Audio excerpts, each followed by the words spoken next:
ভালোবাসা আর ভালো লাগা কথার মধ্যে একটুখানি মিল থাকলেও দুটো কথার মধ্যে অনেক পার্থক্য আছে, তাই না?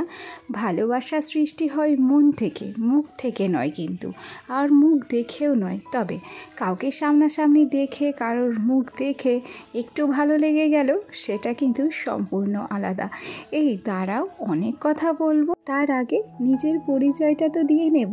প্রত্যেক দিন এক একটা ভিডিওতে নিজের পরিচয়, একই রকম পরিচয় দেওয়াটা আমাদের কিন্তু কর্তব্য এবং দায়িত্বের মধ্যে পড়ে, তাই না? তো কর্তব্যটা কিংবা দায়িত্বটা তো এড়িয়ে গেলে চলবে না। তো চলো আগে পরিচয়টা দিয়ে নিই। নমস্কার, কেমন আছো সবাই? আশা করছি সবাই খুব ভালো আছো, আর আমিও ভালো আছি। আজকে আমার আরও একটি নতুন ব্লগে তোমাদের সবাইকে অনেক অনেক স্বাগত জানিয়ে ব্লগটি শুরু করছি, আর আশা রাখছি ব্লগটি তোমাদের ভালো লাগবে। আচ্ছা, পূর্ব আকাশে রোদের ঝলমালানি দেখে মনে হচ্ছে অনেকটা বেলা করে উঠেছি? না, এখন হচ্ছে ঘড়ির কাঁটায়।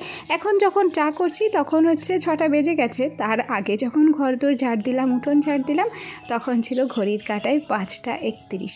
আর আজকে 5টা 31 থেকে তোমাদেরকে সাথে নিয়ে ব্লগটা কিন্তু শুরু করেছি। শাশুড়ি মা বাড়ি নেই, সেই জন্য সকালবেলার উঠোন ঝাড় দেওয়া থেকে শুরু করে ঘরদোরে জল দেওয়া, তারপর রান্নাবান্না থেকে শুরু করে রাত্রের রুটিন পর্যন্ত A to Z দায়িত্ব কিন্তু আমারই হাতে।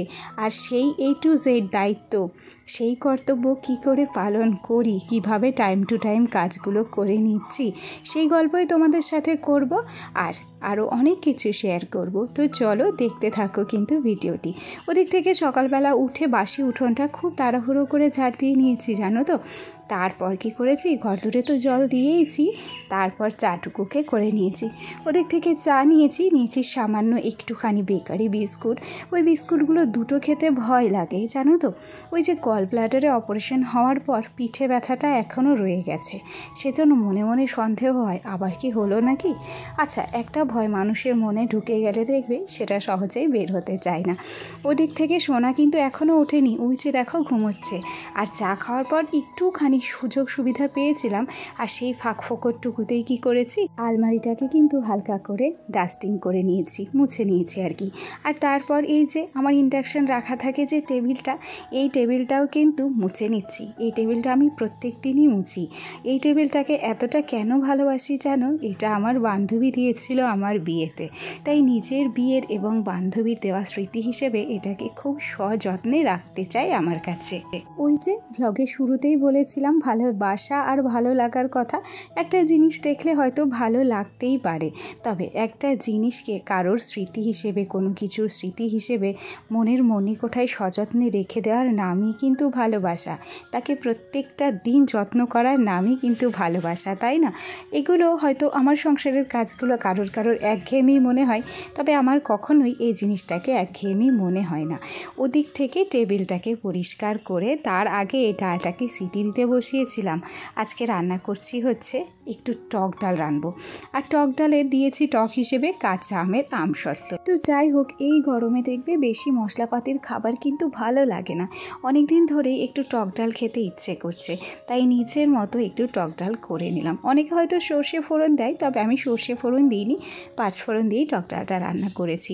আর ওদিকে দেখো এক গাদা কাপড় চোপড় ভেজানো ছিল, সেগুলোকেও কিন্তু অনেকক্ষণ আগে ভিজিয়ে রেখেছিলাম। আর ডালটা চাপিয়ে দিয়ে এসে তারপরে এই যে জামা কাপড়গুলো ধুয়ে কেচে নিচ্ছি।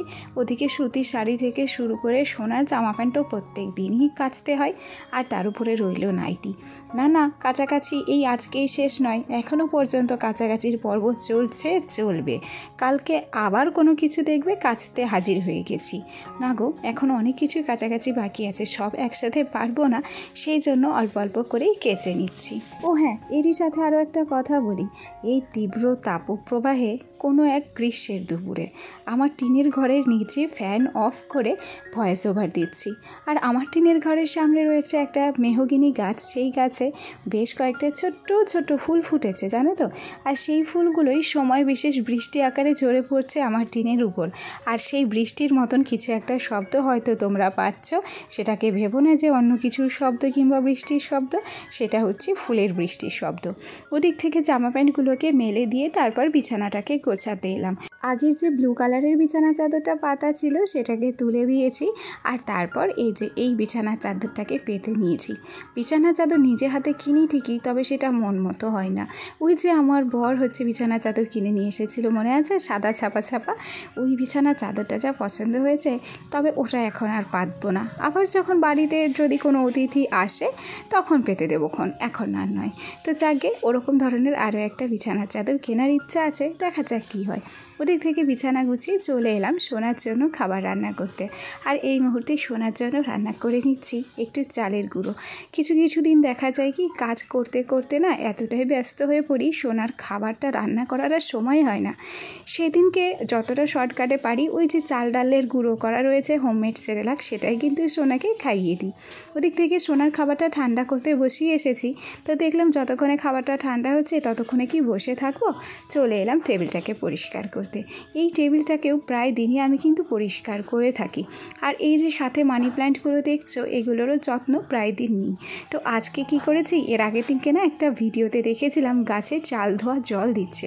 আমি জানি না যে গাছ কিভাবে লালন পালন করতে হয়, তবে দেখলাম তাদের ছাদ বাগানে তারা যখন জল দেয় চাল ধোয়া, নিশ্চয়ই এর কোনো উপকারিতা আছে। সেই জন্য মানি প্ল্যান্টগুলোকে একটু চাল ধোয়া জল দিচ্ছি। যদি ওরা এই চাল ধোয়া জল খেয়ে একটু উন্নতি করে, একটু যদি গাছগুলো বেঁচে থাকে, তাহলে আমার কিন্তু খুব আনন্দ লাগবে এই কারণেই। আচ্ছা, আমি যে তালমিছরির কৌটোতে এই নেল পালিশ দিয়ে DIY করেছি, সেটা তোমাদের কেমন লেগেছে একটু কমেন্ট করে জানিও। হ্যাঁ, তো যাই হোক, ওদিক থেকে এই কাজটা কমপ্লিট করে নিচ্ছি, টেবিলটাকেও গুছিয়ে নিচ্ছি। দেখো, আমার ঘর বাড়ি যেমনই হোক, তোমরা ভাঙাচোরা বলতে পারো, টিনের ঘর বলতে পারো, ওদিকে আমার একটা পাটকাঠির ঘর রয়েছে, পাটকাঠির ঘরই বলতে পারো, এই ঘরগুলোকে অতি ভালোবাসার সাথে অতি যত্নের সাথে আমি কিন্তু এইভাবেই পরিপাটি করে গুছিয়ে থাকি। তোমাদের মনে হতে পারে প্রত্যেক দিন আমার কাজগুলো একই রকম থাকে। হ্যাঁ, আমি প্রত্যেক দিন রান্না বান্না খাওয়া দাওয়া যেমন করি সংসারের কাজগুলো, আমার এই ঘর গোছানোর কাজগুলো একই রকমভাবে দায়িত্ব আর কর্তব্যের সাথেই কিন্তু করে থাকি। আসলে এই সবই কিন্তু মায়া, জানো তো। আজ 5-7 বছর ধরে এই বাড়িটাতে এসেছি, সুতরাং এই ঘরটার উপরে যে একটা মায়া বসবে, এটা অস্বাভাবিক কিছু নয়, এটা কিন্তু স্বাভাবিক। আর দেখো, তা বলতে বলতে চলে এলাম এ কোনায় এই ফুলগুলোকে পরিষ্কার করতে। দেখেছো, টিনের ঘর যতই হোক না কেন, ঘরটাকে কি সুন্দর লাগছে না বলো। এই যে পর্দা টর্দাগুলো দিয়েছি, এর কালারগুলো যেন একটু অন্যরকমই ফুটে উঠেছে এই যে স্টিল কালারের টিনের গায়েতে, তাই না? এটা তো স্টিল কালারই বলে। তো যাই হোক, যদি কোনো কিছু ভুল বলে থাকি কমেন্টে শুধরে দিও। তাকে ওদিক থেকে তোমাদের সাথে গল্প করতে করতে এই যে ঝাড়ু দিয়ে আশপাশগুলো একটু পরিষ্কার করে নিয়েছি, আর ঝাড়ু দিয়ে পর্দাটাকেও একটু ঝেড়ে নিলাম। হ্যাঁ, পর্দাগুলো না নোংরা হয়েছে, সেগুলোকেও কাচতে হবে। তবে ওই যে সময় আর সুযোগ বুঝে হঠাৎ করে একদিন দেখবে কাচাকাচির পসরা নিয়ে বসেছি, তবে সেটা হয়তো জামা কাপড় নয়, সেগুলো হচ্ছে ওই যে ঘরের জানালার আর দরজার পর্দাগুলো। আর এই যে বেডশিটটা সেলাই করে রেখেছি সাইডটাতে, এই বেডশিটটা এই 3-4টেকে একদিন কেচে ধুয়ে পরিষ্কার করে নেব। তো যাই হোক, ওদিক থেকে তোমাদের সাথে গল্প করতে করতে ঘরটাকে মোটামুটি গুছিয়ে নিয়েছি বলতে পারো। বাদবাকি আরও যত যা কাজ আছে সেগুলো পরে করা যাবে। তার আগে এই যে যত সমস্ত থালা বাসনগুলো ছিল রান্নার পর, সমস্তগুলো আগে বেশ কিছুটা ধোয়া হয়ে গেছে। রান্না করতে করতে কিছু থালা বাসন ধুয়ে কমিয়ে নিয়েছি, আর তারপর যেটুকু যা বাকি আছে সেগুলোকে ধুয়ে পরিষ্কার করে দিচ্ছি। ঘড়ির কাঁটায় এখন বাজছে বেলা 2টো, আর ব্লগটা এগিয়ে নিয়ে যাওয়ার শক্তি আমার হচ্ছে না। আজকের ভিডিওটা তাহলে এখানেই শেষ করছি। আগামীকাল আবার দেখা হবে নতুন ভিডিও নিয়ে।